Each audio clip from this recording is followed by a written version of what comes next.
ሰላም ሰላም ውድ የቻናሌ ቤተሰቦች ሰላማችሁ በያላችሁበት ብዝት ይበልልኝ እያልኩኝ ዛሬም እንግዲህ አዳዲስና ማራኪ የሆኑ ነገሮችን ይዤላችሁ መጥቻለሁ። ታዲያ ከእናንተ የሚጠበቀው ይህንን ቪዲዮ እስከ መጨረሻ መመልከትና ይህ ቪዲዮ ደግሞ ብዙ ሰዎች ጋር ይደርስ ዘንድ ላይክ ማድረግ ነው። ሌላው ለዚህ ቻናል አዲስ የምትሆኑ ሰዎች ብትኖሩ ይህንን ቻናል ሰብስክራይብ እንድታደርጉ በጌታ ፍቅር እጠይቃችኋለሁ። የሰብስክራይባችንን ብዛት ሰብስክራይብ ያደረጉንን ሰዎች ብዛት መመልከት ትችላላችሁ። 20 ምናምን ሰው ብቻ ነው። ስለዚህ በፍጥነት 1000 ገብተን ወንጌልን በስፋት በብዙ ነገር እየታገዝን በስፋት በቃ እግዚአብሔርን ማገልገል እንችል ዘንድ ሰብስክራይብ እንድታደርጉን በጌታ ፍቅር እጠይቃችኋለሁ። ማናችሁም ሰብስክራይብ ሳታደርጉን በፍጹም ከዚህ ቻናል እንዳትወጡ እያልኩኝ ዛሬ ይዤላችሁ ወደ መጣሁትኝ ቪዲዮዎች የምናልፍ ይሆናል ማለት ነው።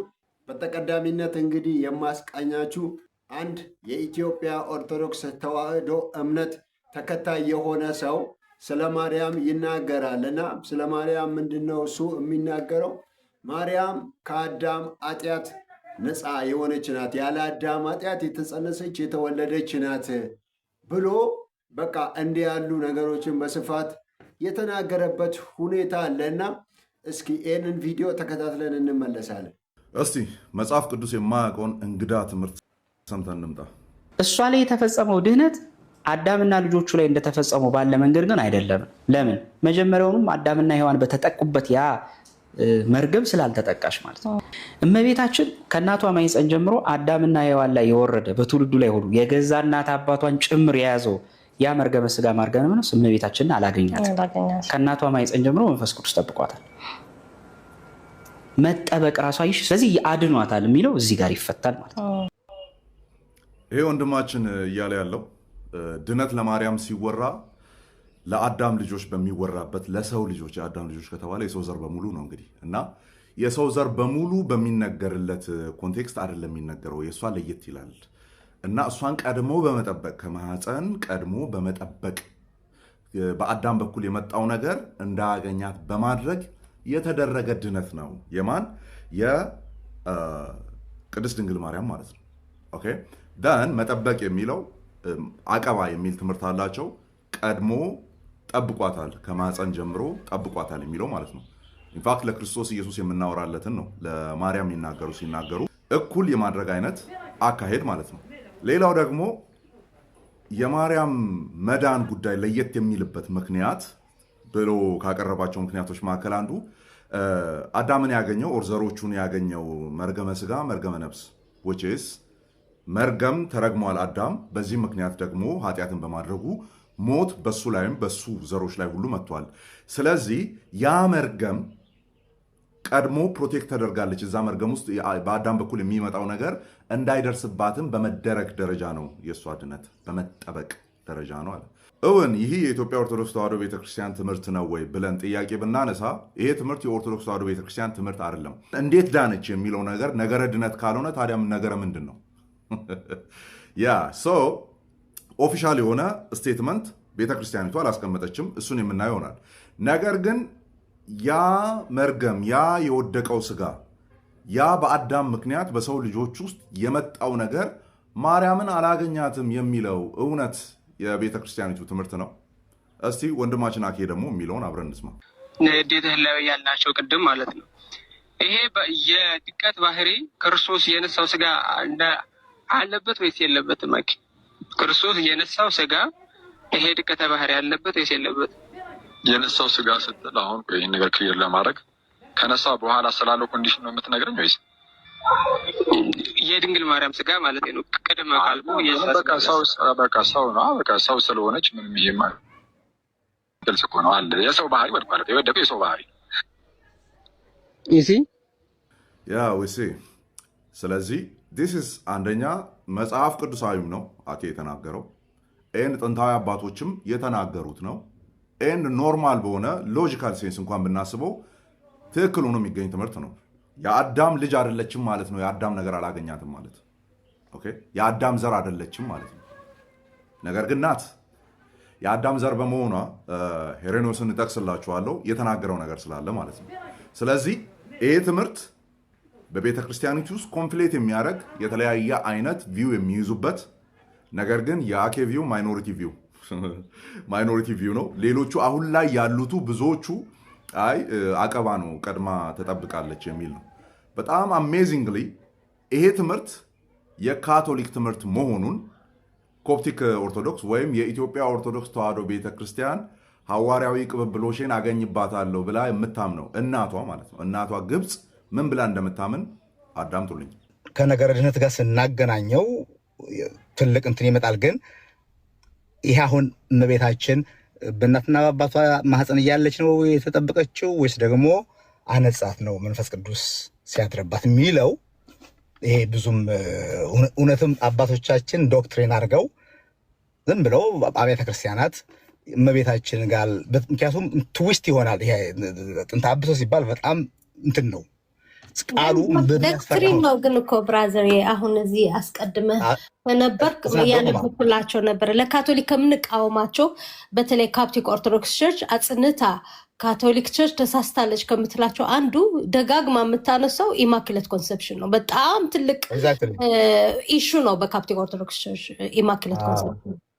እናቷ ግብፅ ኢማኩሌት ኮንሰፕሽንን ኦር ተጠብቃ ኃጢአት እንዳይደርስባት ተጠብቃ ነው የተወለደችው ቅድስት ድንግል ማርያም የሚለው ትምህርት ግብፅ በጣም አጽንተን ነው የምንቃወመው። ይህን ትምህርት ከማፀን ጀምሮ ተጠብቃለች የሚለውን ትምህርት እንደ ኮፕቲክ ኦርቶዶክስ አምርረን ነው የምንቃወመው። የካቶሊክ ትምህርት ነው ይሄ። አሁን ወንድማችንም መግቢያ ላይ ያሰማኋችሁ የተናገረው የካቶሊክ ትምህርት ነው። ይህንን የሚያምኑ ከማፀን ተጠብቃለች፣ የወደቀውን ስጋ አልያዘችም፣ ደካማ ተፈጥሯችንን አልተካፈለችም የሚለው አንደኛ ከአዳም ዘር ያወጣታል፣ ሁለተኛ የኦሪየንታል ኦርቶዶክስ ትምህርትም ጭምር አይደለም ይሄ ትምህርት ማለት ነው። የግብጿ ደግሞ አምርራ የምትቃወመው ነው። ለምን? ነገረ ድነትን ስለሚያፋልስ ማለት ነው። ኦኬ፣ ነገረ ድነትን ስለሚያፋልስ ይሄኛው ጉዳይ አሁን ለምንድን ነው መቃወም የማትችሉት እናንተ ሲባል በስቴትመንት ደረጃ የተቀመጠ ነገር ስለሌለ፣ ቀጥሎ ያለውን ነገር እናዳምጠው። የኢትዮጵያ ቤተክርስቲያን እንደ ጉባኤ እንደ ሲኖዶስ በእናታችን ቅድስት ድንግል ማርያም በረከት እኛ ጋር ይሁን ስለ ጥንተ አብሶ የጻፈችው ወይም የሰጠችው መግለጫ አለ? የኢትዮጵያ ቤተክርስቲያን በጥንተ አብሶ ላይ ኦፊሻል የሆነ ስቴትመንት የላትም። ለምሳሌ ኦፊሻል የሆነ ስቴትመንት የለም። ቅድስት ድንግል ማርያምን በተመለከተ ተያይዞ ካለው ጋር ነው ምንም ኦፊሻል ዶክመንት የለም። ስለዚህ ይህን ነገር ዲፌንድ ለማድረግ ሊገቡ አይችሉም ማለት ነው፣ ኦፊሻል የሆነ ያስቀመጠችው ነገር ስለሌለ። ነገር ግን በዚህ ነገር ላይ እንዴት ነው ኦፊሻል ስቴትመንት የማይኖረው? ምክንያቱም ዶግማና ነገረ ድነት ስለሆነ። ኦኬ፣ ነገረ ድነት ስለሆነ የመጨረሻው ማሳረጊያ የማረግላችሁ በቤተ ክርስቲያን ታሪክ ውስጥ መጽሐፍ ቅዱስ ውስጥ እንግዳ ትምህርት ስለሆነ ይሄኛው ምንም መጽሐፍ ቅዱስ ውስጥ ሽታውን አናገኝም። ማርያም ተጠብቃ ነበር፣ ጥንተ አብሶ እንዳገኛት ተደርጋ ነበረ፣ እሷም ንጹሕ ዘር ናት፣ ያቺ እንቁ ስትጠበቅ የኖረችው እንቁ ናት ምናምን የሚል ትምህርት የለም። ሽታው እንግዲህ መጽሐፍ ቅዱስ ላይ መጽሐፍ ቅዱስ ስለሌለ ነው ከላይ ያሉ ነገሮችን እያወራን ያለ ነው። እስቲ ከመጽሐፍ ቅዱስ በኋላ የመጡ ሐዋርያነ አበው መካከል አንድ ሪፈረንስ ልጥቀስላችሁ። ቅዱስ ሄሬኒዮስ ማለት ነው። ቅዱስ ሄሬኒዮስ አጌንስት ሄሬሲስ ቡክ 3 ቻፕተር 22 ላይ የሚከተለውን ይናገራል። So also did Mary, having a man betrothed to her and being nevertheless a virgin, by yielding obedience become the cause of salvation, both to herself and the whole human race ይላል ማለት ነው። ማርያምንና ሔዋንን ነው እያነጻጸረ ያለው በዚህ ሪካፕቹሌሽን ትምህርቱ ላይ ማለት ነው። ሁለቱም በጣም እያነጻጸረ ይመጣል። ማርያምም ለሰው ወይ ለወንድ ቢትሮትድ የሆነች ናት ወይም የታጨች ናት። ደን ከዛ በኋላ ያችኛው አመፀች፣ ሔዋን አመፀች። በዚህ በኩል ያለችው ቅድስት ድንግል ማርያም ደግሞ ታዘዘች፣ ኦቢዲየንት ሆነች። በዚህ ምክንያት የመዳን ሰበብ ሆነች። በመታዘዟ ያው ልጁ ስለሚመጣ አዳኙ ስለሚመጣ ማለት ነው። ደን የመዳን ሰበብ ሆነች ይልና ይሄ ሰበብነት ለማን ነው? እንግዲህ እንደሰማችሁት ስለ ማርያም ነውና ማርያም ተኮር የሆነ ንግግር ነው የሚናገረው እና ምን እያለ ነው? ማርያም ያለ አዳም ኃጢአት የተወለደች ናት፣ የአዳም ኃጢአት አላገኛትም ቢከዝ ብሎ ገና ከመጸነሷ ነው መንፈስ ቅዱስ የቀደሳት ብሎ ይናገራል ማለት ነው። ይህ እኮ በእውነት ከእውነት በጣም ያፈነገጠ ደግሞ መጽሐፍ ቅዱሳዊ ያልሆነ ሀሳብ ነው። ሰው ሰራሽ የሆነ ነገር ነው። ሰው ሰራሽ የሆነ አስተሳሰብ ነው።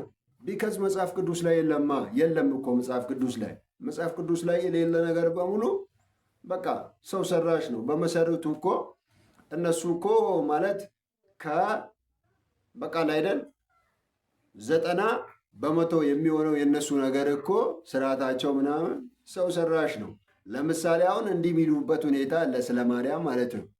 ማርያም ወደ ሰማይ አርጋለች ብለው የሚሉበትና እንደገና ደግሞ ስለ አማላጅነቷም ታውቃላችሁ እናንተ የሚናገሩበት ሁኔታ አለ። እኚህ ነገሮች አሁን መጽሐፍ ቅዱስ ላይ የሉም። ዊች ኢዝ እሷ አማላጅ ስለመሆኗ እንደገና ደግሞ ወደ ሰማይ ስለማድረጓ ምንም መጽሐፍ ቅዱስ ላይ የተቀመጠ ኮንሰፕት የለም። ገብቷቸዋል አይደል? እና ይህ ወንድም በብዙ ማብራሪያ እንደገና ደግሞ በብዙ ማስረጃ ነው ምላሽ ሲሰጥ አሊያም ሲናገር የነበረው እና እኔ ብዙ አልላችሁም፣ ሰዓታችሁን ሊወስድባችሁ አልፈልግም። እና እንግዲህ ከዚህ በማስቀጠል ደግሞ የማሳያችሁ አንድ ነገር አለ። ይህ ምንድነው? እሱ አንድ ፕሮቴስታንት ወንድም ነው እና ምን ይላል? እኔ አለ ከካቶሊካውያንና እንደገና ደግሞ ከኦርቶዶክሳውያን ጋር በአመልክ ብዘምር ለእግዚአብሔር ምንም ችግር የለውም፣ እግዚአብሔርን በአመልክ ከነሱ ጋር ችግር የለውም ብሎ ይናገራል ማለት ነው። እስኪ ይህንን ቪዲዮ ዶክተር ተስፋዬ ሮበሌ ከኦርቶዶክስ ጋር ከካቶሊክ ጋር ብናመልክ ምንም ችግር የለውም እያሉ ነው። እስቲ ቪዲዮን አይተን ሀሳብ እንሰጥበታለን። በአንድ ላይ ምንም እኔ ማምለክ የሚከለክለን ነገር የለም ብዬ ነው። ለምሳሌ እኔ ከየሖዋ ምስክር ጋር ላመልክ አልችልም፣ ምክንያቱም መሰረታዊ የሆነ ልዩነት ስላለን። ከኦኒክሰስ ጋር ላመልክ አልችልም፣ መሰረታዊ ልዩነት አለን። ከእስላም ጋር ላመልክ አልችልም፣ መሰረታዊ ልዩነት አለኝ። ኢትዮጵያ ኦርቶዶክስ ቤተክርስቲያን ከካቶሊካውያን ግን እኔ ማምለክ የሚከለክለኝ ነገር ያለ አይመስለኝም። ከባድ አቋም ነው። ምናልባት ወዳጆቹ ግን ቅር እንዳይላቸው እኔ እንግዲህ አቋሜ ነው። በቅድሚያ ቪዲዮን ከመመልከታችሁ በፊት በደንብ ብዙ ሰው ጋር እንዲደርስ ኮፒ ሊንክ፣ ሪፖስት፣ ሼር እንድታደርጉ በጌታ ፍቅር አሳስባለሁ። አይገርምም? ይህ በጣም የሚያስገርም ነገር እኮ ነው። ቢከዝ እኛና እነሱ አንድ ከሆንን ታዲያ ለምን እንደዚህ በሃይማኖት ስም እንደገና ደግሞ አለ አይደል በቤተ ክርስቲያን ተለያይተን ለምን እናመልካለን? እንደገና ደግሞ ሰው ከኦርቶዶክስ ቤተ እምነትና እንደገና ከካቶሊክ ሲመጣ ለምን ታዲያ ይጸለይለታል? ለምን እጁን አንስቶ ጌታን ይቀበላል? ባይዘዌ ብዙ ዲፈረንስ ነው ያለን በእኛና በእነሱ መካከል። ለምሳሌ አሁን የጥምቀት ስርዓታቸውን ብትወስዱ እንደገና ደግሞ እነሱ የኢየሱስ ክርስቶስን አማላጅነት አይቀበሉም። ብቻ ብዙ ነገር አለ። ብዙ ነገር እንደ ምሳሌ መጥቀስ ይቻላል። እና ይህ ወንድም አሁን ሚዲያን በሚያክል እንትን ላይ እንዲህ ያለ ነገር መናገሯን በጣም የሚያስገርም ነው። እንግዲህ ወዳጆቼ ዛሬ ይዤላችሁ የመጣሁትን ቪዲዮዎች እኚህን ይመስላሉ። ታዲያ ይህንን ቪዲዮ ላይክ ማድረግ እንደዚሁም ደግሞ ሀሳብ አስተያየቶቻችሁን በኮመንት ሴክሽን ላይ ማስፈር በፍጹም እንዳይረሳ ስለሚያበረታታል። ለዚህ ቻናል ደግሞ አዲስ የምትሆኑ ሰዎች ብትኖሩ ቀደም ሲል እንዳልኩት ሰብስክራይብ ማድረግ በፍጹም እንዳይረሳ። እኛ ጀማሪዎች ነን፣ ገና 20 ምናምን ሰብስክራይብ ብቻ ነው ያለን። ስለዚህ 1000 ሞልተን ክፍያ በማስጀመር በቃ አይደል ብዙ ነገሮችን ወንጌልን በስፋት መስራት እንችል ዘንድ ሰብስክራይብ ሳታደርጉም በፍጹም እንዳትወጡ እያልኩኝ በጣም እወዳችኋለሁ፣ አከብራችኋለሁ። ዳግም ደግሞ በሌላ ቪዲዮ እስክንገናኝ መልካም ሳምንት፣ መልካም ጊዜ ይሁንላችሁ። እወዳችኋለሁ። ብሩካን ናችሁ። እግዚአብሔር ያኮራል።